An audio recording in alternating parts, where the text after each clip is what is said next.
Hello everyone, Shri IAS academy में आपका स्वागत है। जैसा कि आप जानते हैं कि श्री आईएएस एकेडमी ने आंसर राइटिंग सीरीज की शुरुआत की है, जिसमें ऑलरेडी हमारे 86 पार्ट आ चुके हैं। ये हमारा पार्ट 87 है।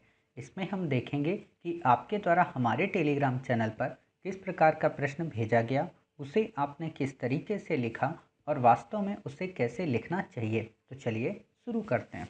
जैसा कि आप देख रहे हैं, ये प्रश्न आपके द्वारा हमारे टेलीग्राम चैनल पर भेजा गया है। तो सबसे पहले हम आपके प्रश्न को पढ़ेंगे, फिर आपके उत्तर को पढ़ेंगे और फिर देखेंगे कि इसे वास्तव में कैसे लिखना चाहिए। आपका प्रश्न है, कलिंग के खारवेल के सैनिक क्रियाकलापों की विवेचना कीजिए। क्या आप यह सोचते हैं कि उसका राज्यकाल केवल सैनिक अभियानों के लिए ही महत्वपूर्ण है?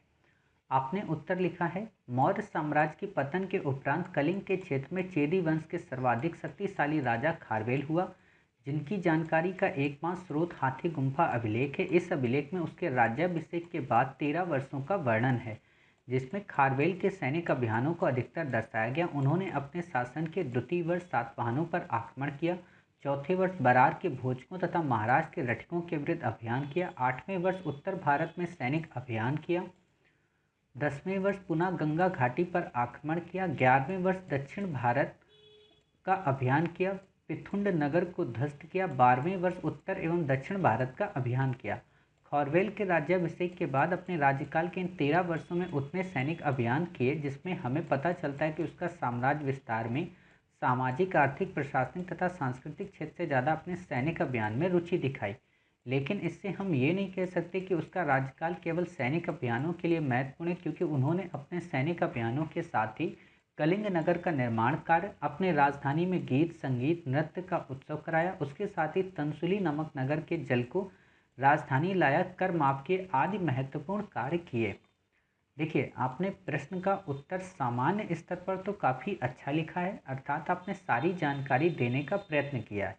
अगर आपने जीएस के लेवल पे लिखा है तो आपने प्रश्न के उत्तर को अच्छे से टैकल कर लिया है। लेकिन अगर आप इस प्रश्न के उत्तर को जीएस के लेवल में ही टू द पॉइंट अगर लिखना चाहते हैं, तो अभी हम बताएंगे कैसे लिखना चाहिए। दूसरी चीज़ क्या है कि अगर आप ऑप्शनल के रूप में इसमें लिख रहे हैं, तो इसमें 2 वर्ड की मिक्सिंग है। उन वर्ड्स को अगर आप इंक्लूड कर देंगे तो आपका ये प्रश्न ऑप्शनल का बन जाएगा। तो पहले हम क्या करते हैं, प्रश्न को इसे इनकोड करते हैं और जीएस के लेवल पे आपको कैसे लिखना है वैसे बताएंगे, और फिर हम ऑप्शनल के लेवल पे इसी प्रश्न को कैसे गढ़ना है उसे भी बताएंगे। क्लियर? क्योंकि काफ़ी अच्छा प्रश्न है, और अगर ये प्रश्न आप समझ गए तो फिर इससे बाहर आपको खौरवेल के बारे में पढ़ने की ज़रूरत नहीं पड़ेगी, क्योंकि उसमें हम लगभग 3 प्रश्नों का समावेश कर देंगे। तो प्रश्न है, कलिंग के खारवेल के सैनिक क्रियाकलापों की विवेचना कीजिए। ध्यान से समझना। दूसरा, क्या आप ये सोचते हैं कि उसका राज्यकाल केवल सैनिक अभियानों के लिए महत्वपूर्ण है? देखो, आजकल यूपीएससी क्या करती है ना, अपने प्रश्न की आगे वाली लाइन को पीछे कर देती है, पीछे वाली लाइन को आगे कर देती है। क्यों? क्योंकि बच्चा कंफ्यूज हो जाए कि वास्तव में प्रश्न पूछा क्या गया है। अगर आप इस प्रश्न को अरेंज कर लो, अर्थात आप इसमें यहाँ से पढ़ने की शुरुआत करो कि क्या आप ये सोचते हैं कि उसका राज्यकाल केवल सैनिक अभियानों के लिए महत्वपूर्ण है, उसके सैनिक क्रियाकलापों की विवेचना कीजिए, तो आपको समझ में आ रहा है ना कि वास्तव में प्रश्न ऐसा ही है। लेकिन यूपीएससी ने आपसे प्रश्न को इन अरेंज कर दिया। क्लियर?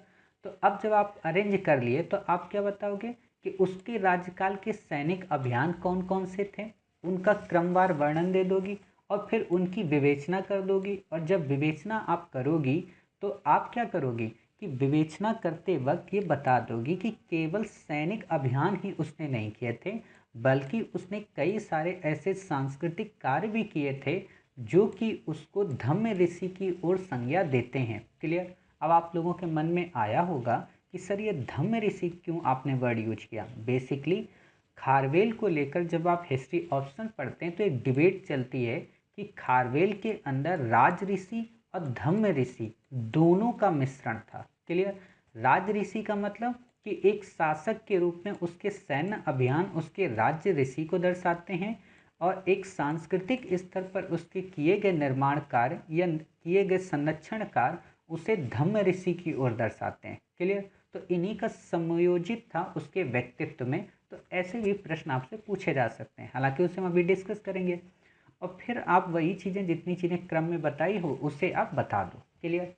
अब आता है दूसरी चीज़ कि इसे हम शॉर्ट में कैसे लिखें, अर्थात इतनी सारी बातें हम कैसे शॉर्ट में करें। तो देखो, आपको इतनी भूमिका कभी भी देने की ज़रूरत नहीं पड़ती है। कारण, आप अगर इसको लिखना चाहते हो तो आप अगर इसको लिखना चाहती हो तो आप क्या करो, बिल्कुल सिंपल सा, कि चेदी वंश के शासक खारवेल के बारे में हमें अधिकांश जानकारी उसके हाथी गुम्फा अभिलेख से मिलती है, जिसमें उसने शासन के बाद के 13 वर्षों का वर्णन है, जो कि उसके सैनिक अभियानों को भी दर्शाते हैं, जो कि आपने जब बता दिया उसके सैनिक अभियानों को दर्शाते हैं जो निम्नवत हैं। अब आपने निम्नवत के तहत एक एक सैन्य अभियान बता दिया कि कैसे उसने दूसरे वर्ष में सातवाहनों पर आक्रमण किया, नंबर 2 चौथे वर्ष में कैसे बराबर के भोजकों और रठिकों, महाराष्ट्र के जो रठिक थे उनके विरुद्ध अभियान किया, कैसे उसने 8वें वर्ष में सैनिक अभियान यवनराज दिमिति को मथुरा भगाया, कैसे गंगा घाटी में अभियान किया 10वें वर्ष, कैसे 11वें वर्ष दक्षिण भारत का अभियान करता है और पिथुंड नामक नगर को ध्वस्त करता है और तमिल संघ को पराजित करता है, 12वें वर्ष में कैसे वो पाटलिपुत्र के शासक बृहस्पति मित्र को हराता है और वहाँ से जो जिनसेन की प्रतिमा को पहले वहाँ से ले गया था उसे वापस लाता है। आप इन सारी चीज़ों का जिक्र कर सकते हो। इस तरीके से आप बता दोगे कि अर्थात उसने मगध से लेकर तमिलनाडु केरल तक के सभी राजाओं को परास्त किया, जो कि उसके राज ऋषि को अभिव्यक्त करते हैं। हालांकि उसके साम्राज्य केवल सैनिक अभियानों के लिए ही नहीं जाना जाता, बल्कि उसने कई सारे सांस्कृतिक कार्य भी किए, चाहे राजधानी में गीत संगीत नृत्य के उत्सव की बात हो, चाहे जनता के कर की माफ़ी की बात हो, चाहे कुमारी पहाड़ियों में गुहा निर्माण जैनों के लिए बात हो, या फिर धर्मराज या भिक्षुराज की उसकी उपाधियां हों, जो उसे वास्तव में एक कल्याणकारी और सांस्कृतिक शासक की ओर उन्मुख करती हैं। उसने तंसली नहर का निर्माण कराया, कलिंग नगर का निर्माण कराया, कई सारे नगरों का पुनर्निर्माण कराया, विशेषकर जैनियों को संरक्षण दिया, चाहे वो आप जिनसेन सूरी की प्रतिमा की बात हो या कई सारे जैन उपासकों की बात हो। आप देखोगे कि उसने अन्य धर्मों के प्रति भी सहिष्णुता का भाव रखा, चाहे वो केतु भद्र की प्रतिमा को लेकर जुलूस निकलवाता हो या फिर कई सारे ऐसे कार्यों में दानशीलता दर्शाता हो, चाहे आजीविकों को दान देने की बात हो, चाहे बौद्ध भिक्षुकों को दान देने की बात हो। ये सारी चीज़ें उसे क्या दर्शाती हैं, धम्म ऋषि। और फिर आप निष्कर्ष में कह दो, हालांकि स्रोत की एक ही जानकारी होने के कारण, जो कि प्रशस्ति परक शैली में लिखी है, पूरी तरह से हम इसमें सहमत नहीं हो सकते, किंतु फिर भी हम ये कह सकते हैं कि उसकी जो जिज्ञासा थी वो साम्राज्य निर्माता की ना होकर केवल विजय की अभिलाषा की थी। और ऐसे आप अपना निष्कर्ष लिख सकते हैं। क्लियर। तो आप ये समझ गए। अब इसको ऑप्शनल में कैसे करना है। देखिए, ऑप्शनल में जब आप करते हो ना, तो वही सारी चीज़ों को क्रम में लगाना है और आपको निष्कर्ष में क्या देना है, जो मैंने अभी बोला, धम्म ऋषि और राज ऋषि। आप इसमें जब शुरुआत करोगे तो आप ऐसे कर सकती हो कि चेदी वंश के संस्थापक खारवेल की अधिकांश जानकारी हमें उसके हाथी गुम्फा अभिलेख से मिलती है, जिसमें उसके व्यक्तित्व को लेकर इतिहासकारों के मध्य मतभेद है। कुछ इतिहासकार मानते हैं कि उसके सैनिक अभियान केवल उसे राज ऋषि की ओर उन्मुख करते हैं, जबकि कुछ इतिहासकार मानते हैं कि उसके कई सारे सांस्कृतिक स्तर के कार्य उसे धम्म ऋषि की ओर उन्मुख करते हैं। सैनिक अभियानों की अगर हम बात करें, अब आप बता दो कि द्वितीय वर्ष में उसने कैसे सातवाहनों पर विजय प्राप्त की, कैसे उसने पिथुंड नगर का ध्वस्त किया, कैसे उसने मथुरा के राजा यवनराज दिमिति को भगाया, कैसे उसने गंगा घाटी पे हमला किया, कैसे उसका शासन मगध से लेकर तमिलनाडु केरल तक के राजाओं को पराजित करने के लिए विख्यात था। फिर आप बता दो दूसरे लोगों की बातें, धम्म ऋषि के कॉन्सेप्ट की बातें। ठीक है। और ये सब जब चीज़ें आप बता दो तो निष्कर्ष कर लिख दो कि हालांकि इतिहास की केवल एकमात्र स्रोत होने के कारण हम पूरी तरीके से तो ये नहीं कह सकते कि वास्तव में कलिंग में ये सब इतने बृहद स्तर पर हुआ होगा। हालांकि फिर भी हम ये मान सकते हैं कि उसके द्वारा किए गए कार्य उस समय उसकी साम्राज्य निर्माता की अभिलाषा को अभिव्यक्त न करके उसके सांस्कृतिक कल्याण के विचार को अभिव्यक्त करते हैं। अर्थात वह एक तरीके का साम्राज्य निर्माता न होकर जिजीगिसु था, यानी कि विजय की अभिलाषा से प्रेरित व्यक्तित्व था। बस, और आपका ये उत्तर हो जाएगा। क्लियर। तो उम्मीद है आप इस प्रश्न के उत्तर को तीनों डायमेंशन में समझ गए होंगे। अब अगर आपसे प्रश्न ये पूछे कि खारवेल के अंदर धम्म ऋषि और राज ऋषि का अभिलक्षण था, तो भी आप स्पष्ट कर सकते हो। खारवेल के हाथी गुम्फा अभिलेख के बारे में चेदी वंश की जानकारी दीजिए, तो आप उसका भी उल्लेख कर सकते हो। खारवेल का अभियान सैनिक अभियान केवल नहीं था बल्कि सांस्कृतिक स्तर पर भी था, आप उसको भी लिख सकते हो। अगर आपसे केवल ये पूछें कि खारवेल के सांस्कृतिक उपलब्धियों का वर्णन करें, तो आप उसे भी लिख सकते हो। क्लियर? तो उम्मीद है आपको न केवल ये प्रश्न समझ में आया होगा बल्कि काफ़ी सारे डायमेंशन क्लियर होंगे। साथ ही आपको ये भी पता चला होगा कि हमें इस प्रश्न के उत्तर को कैसे गढ़ना चाहिए। और एक काम और किया करिए कि जैसे आप ये बार बार यहाँ रिपीट कर देती हो ना, तो इन रिपीटेशन से बचा करो। जैसे ये आपने लिखा ना, लेकिन उस इससे हम ये नहीं कह सकते कि उसका राज्यकाल केवल सैनिक अभियानों के लिए महत्वपूर्ण है, सैनिक अभियानों के साथ।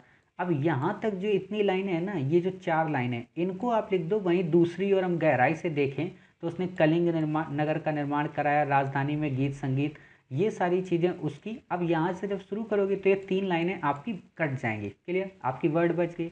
फिर आप कहाँ पे वर्ड लिमिट अपनी बचा सकती हो?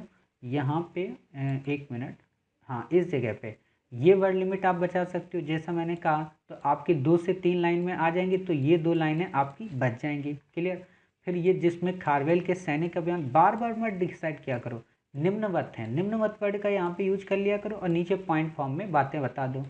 फिर आप क्या किया करो, ये जो आप बताते हो ना ऐसे एरो, ये मैंने कल भी समझाया था कि कंप्यूटर शब्दावली का आप उपयोग यहाँ पर मत किया करिए, ये सब कंप्यूटर की वर्डिंग होती हैं।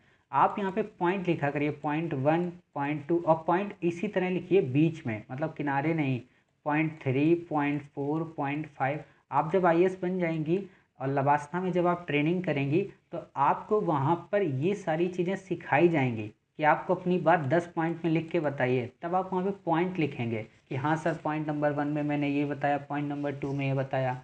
जब वहाँ आपको प्रोजेक्ट दिए जाते हैं ना, तो आप ऐसे ही वहाँ पे वर्क करते हो। क्लियर?